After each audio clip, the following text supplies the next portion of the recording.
जय हिंद। स्वागत है आप सभी का। तो देखिएगा, जैसा कि आप सभी जानते हैं, जो आपका दिल्ली पुलिस में ड्राइवर का एग्ज़ाम है वो आपका 21 तारीख को कंप्लीट हो चुका है।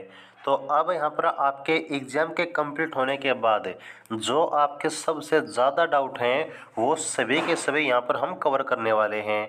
जैसे कि आपका सबसे पहला और सबसे बड़ा डाउट कि आपकी जो कट ऑफ है वो इस भर्ती में कितनी जाने वाली है। जो आपकी 3 शिफ्ट बनी हैं, इन तीनों शिफ्टों के आधार पर पूरे एग्ज़ाम का जो एनालिसिस है, जो कट ऑफ है, वो आपको बताने वाले हैं। साथ ही साथ यहाँ पर आपके आंसर की कब आएगी, यहाँ पर इस भर्ती में जो आपकी 3 शिफ्ट बनी है इसकी वजह से जो आपका नॉर्मलाइजेशन है उसका फ़ायदा किसको ज़्यादा मिलेगा, किसको नुकसान होगा, और जो यहाँ पर आपका पेपर लीक का मामला सामने आया है, इन सब के बारे में क्या आपकी बातें सामने निकल कर आई हैं, चलिएगा सारी बातें डिस्कस करते हैं। तो यहाँ पर देखिएगा, जो आपके हम ड्राइवर के एग्ज़ाम की कट ऑफ आपको बताने वाले हैं, उस कट ऑफ को बताने से पहले यहाँ पर आपको हम वो सभी कारण बताने वाले हैं जो आपकी कट ऑफ को डिसाइड करेंगे। और जो पॉइंट आपको हम बताने वाले हैं ना, उन पॉइंट को देखकर आप खुद ये अंदाज़ा लगा लेंगे कि हाँ, इतनी ही जो कट ऑफ है वो हमारी भर्ती के जाने वाली है। तो एक एक पॉइंट को बिल्कुल आप लोग ध्यान से सुनिएगा ताकि आपके मन में सिंगल डाउट में न बचे और बार बार में आपको जो कट ऑफ की वीडियो है वो न देखनी पड़े। ओके, तो सबसे पहले देखिएगा, जो आपकी कट ऑफ को डिसाइड करने वाला सबसे बड़ा फैक्टर होता है वो है आपके एग्ज़ाम का लेवल, क्योंकि ये आपकी सबसे पहली चीज़ है जो आपकी कट ऑफ को बिल्कुल 0 पर लाकर छोड़ सकती है और बिल्कुल 100 पर आपके लेकर जा सकती है। तो यहाँ पर जो आपका एग्ज़ाम का लेवल है, क्योंकि आपका एग्ज़ाम 3 शिफ्टों में कंडक्ट हुआ है तो कुछ आपका अलग अलग लेवल एग्ज़ाम का देखने को मिला है। जो यहाँ पर आपकी पहली शिफ्ट बनी है उसका एग्ज़ाम इजी टू आपका मॉडरेट रहा है। जो सेकंड शिफ्ट का एग्ज़ाम है वो आपका थोड़ा सा इजी देखने को मिला है। जो यहाँ पर आपकी थर्ड शिफ्ट है उसका एग्ज़ाम आपका सबसे ज़्यादा जो हार्ड है, यानी कि मॉडरेट टू हार्ड जो एग्ज़ाम का लेवल है वो आपका देखा गया है। तो यह आपकी 3 शिफ्ट हैं, तीनों शिफ्टों का एग्ज़ाम का जो लेवल है वो आपका अलग अलग रहा है और ये आपका एक पॉइंट बनता है कट ऑफ को कम और ज़्यादा करने वाला। सेकंड चीज़ जो आपकी एक और बड़ी आपकी अहम भूमिका होती है कट ऑफ को बनाने वाली, वो चीज़ है आपकी अटेंडेंस, यानी कि कितने बच्चों ने आपका एग्ज़ाम दिया है। तो आप सभी अच्छे तरीके से जानते हैं कि 2 लाख के आसपास है, 197 कुछ समथिंग आपके फॉर्म थे, उसमें से जो आपके टोटल अटेंडेंस आपको देखने को मिली है, मैं आपको मैक्सिमम बता रहा हूँ कि अधिकतम इससे ज़्यादा बिल्कुल भी नहीं हो सकते हैं, 60 से 65%। अगर मैं आपको को ओवरऑल आइडिया दूं तो मात्र आपके 1 लाख से 20,000 के आसपास जो बच्चे हैं इन्होंने एग्ज़ाम दिया है। कितने बच्चों ने? 1,20,000 के आसपास जो कैंडिडेट हैं इन्होंने एग्ज़ाम दिया है। तो टोटल फॉर्म का कम अप्लाई होना और उसके बाद भी एग्ज़ाम में आपके अटेंडेंस कम होना और आपके एग्ज़ाम का लेवल डिफरेंट होना, ये सब आपके कट ऑफ को डिसाइड करने में बहुत बड़ा रोल निभाते हैं। तो अब यहाँ पर देखिएगा, क्योंकि आपके टोटल 3 शिफ्ट बनी हैं तो एक से ज़्यादा शिफ्ट होने पर आप अच्छे तरीके से जानते हैं कि जो आपका नॉर्मलाइजेशन है वो आपका हर शिफ्ट में अप्लाई होता है। तो यहाँ पर आपका नॉर्मलाइजेशन होगा, लेकिन इसका बेनिफिट, इसका फ़ायदा किसको ज़्यादा मिलेगा? तो मेरी बात बिल्कुल ध्यान से सुनिए। जिसका एग्ज़ाम ज़्यादा हार्ड शिफ्ट में आता है उसका स्कोर तो कम बनता है, लेकिन वो स्कोर आपका ईजी के बराबर पहुँच जाता है। किस तरीके से? नॉर्मलाइजेशन से। तो यहाँ पर देखिए, फर्स्ट शिफ्ट का जो एग्ज़ाम है वो आपका थोड़ा सा इजी टू मॉडरेट है। यहाँ पर आपको 4 से जो 5 नंबर हैं वो आपके इंक्रीज आपको देखने को मिल सकते हैं। सेकंड शिफ्ट में क्योंकि आपका एग्ज़ाम इजी था इसलिए आपको 1 से 2 नंबर जो है बढ़ने को आपको देखने को मिल सकते हैं, लेकिन जो सबसे ज़्यादा फायदा होगा नॉर्मलाइजेशन का वो है थर्ड शिफ्ट को। इसमें आपको 7 से 8 नंबर का जो फ़र्क है वो देखने देखने को मिल सकता है, क्योंकि आपके तीसरी शिफ्ट का जो एग्जाम है वो आपका दोनों शिफ्ट से बहुत ज़्यादा हार्ड था। तो ये आपका फ़ायदा है नॉर्मलाइजेशन का। अब किस शिफ्ट को कितना मिलेगा वो भी आपको मैंने बता दिया है। और क्योंकि आपके एग्जाम में नेगेटिव मार्किंग थी ना, कितनी थी 1/4 की, तो कुछ ऐसे कैंडिडेट हैं जिन्होंने बिल्कुल आपके 100 के 100 क्वेश्चन अटेम्प्ट किए हैं। कुछ ऐसे भी कैंडिडेट हैं जिन्होंने आपका अटेम्प्ट तो 75-80 के आसपास किया है, लेकिन कुछ क्वेश्चन गलत भी होते हैं। ये बात आप अच्छे तरीके से जानते हैं। जैसे कि मैं बात करूँ आपके ड्राइवर के पोर्शन की, तो उसमें जो आपका रोड साइंस का पार्ट है ना, उसमें आपने चाहे कितना भी अच्छे तरीके से अपना आंसर क्यों न दिया हो, क्वेश्चन आपका गलत तो हो ही जाता है। वहाँ पर आपकी लगभग सेंस काम नहीं कर पाती है, जहाँ पर आपकी क्वेश्चन की लैंग्वेज थोड़ी सी डिफिकल्ट दी गई हो। तो यहाँ पर आपकी नेगेटिव मार्किंग होगी, और नेगेटिव मार्किंग भी आपकी कट ऑफ को बहुत ज़्यादा कम लेकर आएगी। तो देखिएगा, जितने भी मैंने आपको पॉइंट बताए हैं ना कि आपके एग्जाम का लेवल कैसा था, टोटल आपकी अटेंडेंस कितनी थी, आपका शिफ्ट वाइज अलग होना, आपका नॉर्मलाइजेशन होना, आपकी नेगेटिव मार्किंग होना, यानी कि वो सभी पॉइंट मैंने आपको बता दिए हैं जो आपकी कट ऑफ को डिसाइड करते हैं। तो टोटल नंबर ऑफ फॉर्म आपके वो भी बिल्कुल कम थे, वैकेंसी भी आपकी बिल्कुल ठीक ठाक है। तो इन सभी पॉइंट के आधार पर जो कट ऑफ आपको मैंने बताई है वो यहाँ पर आप सभी देख सकते हैं। ये जो कट ऑफ आपको हमने बताई है ना, ये आपके फाइनल कट ऑफ नहीं है, बल्कि ये आपकी फिजिकल की कट ऑफ है। और ये जो फिजिकल की कट ऑफ है इतनी कम आपको हमने क्यों बताई है, इसका कुछ जो कारण का डाटा है वो मैंने आपको ऊपर बता दिया है। और एक और जो आपका बड़ा डाटा है वो है कि आपके फिजिकल में टोटल वैकेंसी के 20 गुना, यानी कि आपके 27 से 28 हज़ार जो बच्चे हैं वो आपके बुलाए जाएंगे फिजिकल के लिए। तो इतने बच्चों में आपका नंबर आना, वो भी आपके 1,20,000 में से, तो यहाँ पर आराम से जो कट ऑफ हो आपके कम आपको देखने को मिलने वाली है।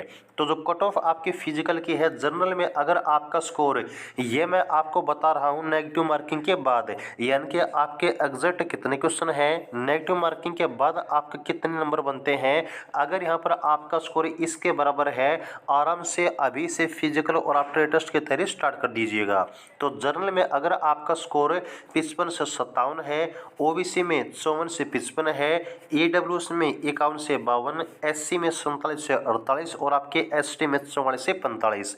और यहाँ पर एक्स सर्विसमैन की जो कट ऑफ है ना, आपको नहीं देखने को मिलेगी, क्योंकि आपके बहुत ही कम कैंडिडेट हैं। तो जस्ट यहाँ पर आपको जो क्वालिफाइंग मार्क्स का क्राइटेरिया है वो आपकी कट ऑफ बनने वाली है एक्स सर्विसमैन के लिए। तो अगर यहाँ पर आपका इतना स्कोर है, बिल्कुल आराम से निश्चिंत हो जाइए। आपको बार बार कट ऑफ की जो वीडियो है ना वो देखने की ज़रूरत नहीं है, क्योंकि मैंने आपका पूरा डाटा आपके सामने रखा है। ये कट ऑफ मैं आपको क्यों बता रहा हूँ, इसके पॉइंट, इसके रीजन, इसका कारण भी आपको मैंने बताया है। तो यहाँ पर आप बिल्कुल आराम से विश्वास कर सकते हैं, खुद भी आप अंदाज़ा लगा सकते हैं जो मैंने आपकी कट ऑफ के कारण बताए हैं उन सभी से। ओके, तो ये आपकी कट ऑफ है, ये कट ऑफ फिजिकल की रहेगी।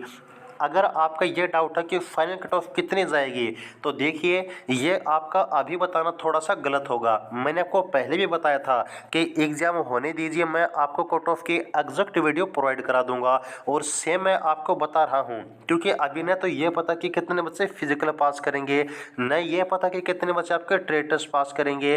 वो डाटा मिलने के बाद ही आपका अंदाज़ा लगाया जा सकता है कि कितने बच्चे आपके ट्रेड टेस्ट के बाद बच्चे हैं और उनके पास एक्स्ट्रा नंबर कितने, जैसे कि एनसीसी वगैरह के। तो वो डाटा मिलने के बाद मैं आपको फाइनल कट ऑफ बता दूंगा। लेकिन अगर इतना स्कोर है तो आप जी जान से अपने जो ट्रेड टेस्ट की फिजिकल की तैयारी है वो स्टार्ट कर दीजिए। अब यहाँ पर देखिएगा कुछ और आपके डाउट हैं। सबसे आपका जो एक और बड़ा डाउट है वो है आपका पेपर लीक को लेकर। तो देखिए आपके जो मामले सामने आए हैं, जो आपका पहला मामला है वो है आपका सेकंड शिफ्ट के बारे में, जिसकी बिल्कुल एग्जैक्ट जो आपके आंसर की है टोटल 100 क्वेश्चन की, वो आंसर की देखिए आपके देखने को मिली है जस्ट आपके सेकंड शिफ्ट के पेपर के कंप्लीट होने के बाद। तो यहाँ से बिल्कुल आपकी ये बात तो साफ है कि हाँ पेपर आपका लीक हुआ है। वहीं जो आपके फर्स्ट शिफ्ट है ना, उसमें भी आपके ऐसे मामले सामने आए हैं, वीडियो सामने आई है जिसमें बच्चों ने ये बताया है कि आपका एक ऐसा कैंडिडेट है उनके एग्जाम हॉल में पास में बैठा था, जिसने अपनी जो बायोमेट्रिक है वो अपनी कंप्लीट करवा दी। इसके बाद वो बाहर चला गया और नया बच्चा आकर उसका एग्जाम देकर एग्जिट वेरिफिकेशन आपका उस पहले वाले बंदे ने करवा कर एग्जाम दे दिया। तो इस तरीके से जो आपके पेपर लीक के मामले हैं, जो जो धांधली के मामले हैं वो भी सामने आए हैं। और हाँ, बिल्कुल धांधली हुई है, इस बात में कोई दोहराई नहीं है, क्योंकि जो आपके आंसर की है ना, उसमें बिल्कुल आपके 100 के 100 क्वेश्चन के आंसर दिए गए हैं। और ऐसा बिल्कुल भी पॉसिबल नहीं है, चाहे आपके एकेडमी के 100 बच्चे ही क्यों ना हो, वो भी आपके आंसर की तैयारी नहीं करवा सकते। तो देखिए यहाँ पर आपका पेपर लीक हुआ है, अब आने वाले समय में इसके ऊपर क्या कार्रवाई होती है, या फिर जो पीछे कांस्टेबल की वैकेंसी थी उसकी तरह इसको रद्द कर दिया जाता है, ये तो आपका आने वाले टाइम में पता चल जाएगा। बाकी अभी कोई सोल्यूशन नहीं है। अगर आप आवाज़ उठाते हैं उसमें भी हम बिल्कुल कंफर्म नहीं बोल सकते कि हाँ कोई सोल्यूशन हो जाएगा। तो देखिए अभी तो चीज़ें सामने हैं, उसके ऊपर फोकस करना है। और अगर धांधली होती भी है ना, तो इतने बड़े लेवल पर नहीं हुई है, ये चीज़ भी आपकी बिल्कुल साफ है। धांधली हुई है तो आपके कम लेवल पर हुई है, इतने ज़्यादा लेवल पर नहीं हुई है। इसके बाद अगर बात करें आंसर की के बारे में, तो देखिए जो आपके आंसर की है ना, मेरी तारीख बिल्कुल आप कॉपी में लिख लीजिए। 10 नवंबर से पहले पहले, कौन सी तारीख है, 10 नवंबर से पहले पहले, चाहे वो आपके एक दिन पहले हो चाहे 5 दिन पहले हो, आंसर की आपको देखने को मिल जाएगी। ओके, यहाँ से अपना पूरा स्कोर आप लोग पता कर पाएंगे। इसके बाद एक और जो आपका काफ़ी सबसे ज़्यादा डाउट पूछा गया है, वो है आपका मार्क्ड फॉर रिव्यू वाला ऑप्शन। कुछ ऐसे कैंडिडेट हैं जिन्होंने अपना उत्तर तो दे दिया था, लेकिन वो इन्होंने किस ऑप्शन में दिया था, answered and mark for review. तो ये आपका जो है उत्तर काउंट होगा या फिर नहीं, तो टोटल आपके 2 पॉइंट है, बिल्कुल ध्यान से सुनिए।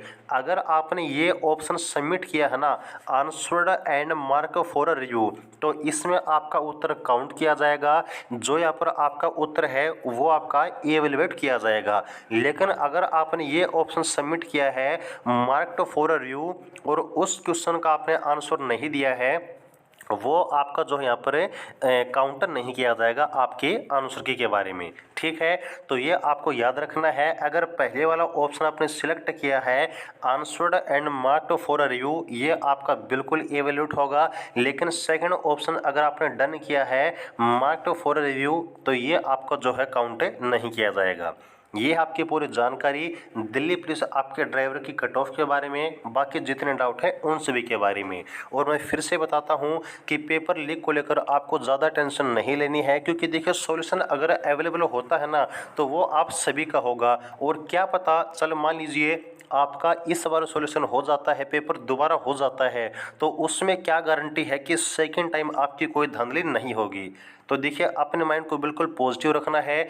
आपने अपना 100% दिया है, बस बात खत्म। बाकी जो होगा वो देखा जाएगा, क्योंकि अगर आपके साथ गलत हुआ है तो वो उन सभी बच्चों के साथ गलत हुआ है जिन्होंने मेहनत की है। और देखिए सबका जो आपका मेहनत है कभी बेकार नहीं जाता है, जिन्होंने मेहनत की है उनका सिलेक्शन जरूर होगा। बाकी जो भी आपके लिए बेहतर होगा उसके लिए हम साथ में खड़े हैं, जो हमसे पॉसिबल होगा उसके लिए हम आपके साथ लगातार खड़े रहेंगे। और जो भी आपके लिए पॉसिबल होगा वो करने की कोशिश करेंगे। तो जानकारी कैसी लगी जरूर बताइएगा, और आगे के हर प्रकार की अपडेट के लिए चैनल को सब्सक्राइब करना ना भूलिएगा। जुड़े रहिएगा। जय हिंद।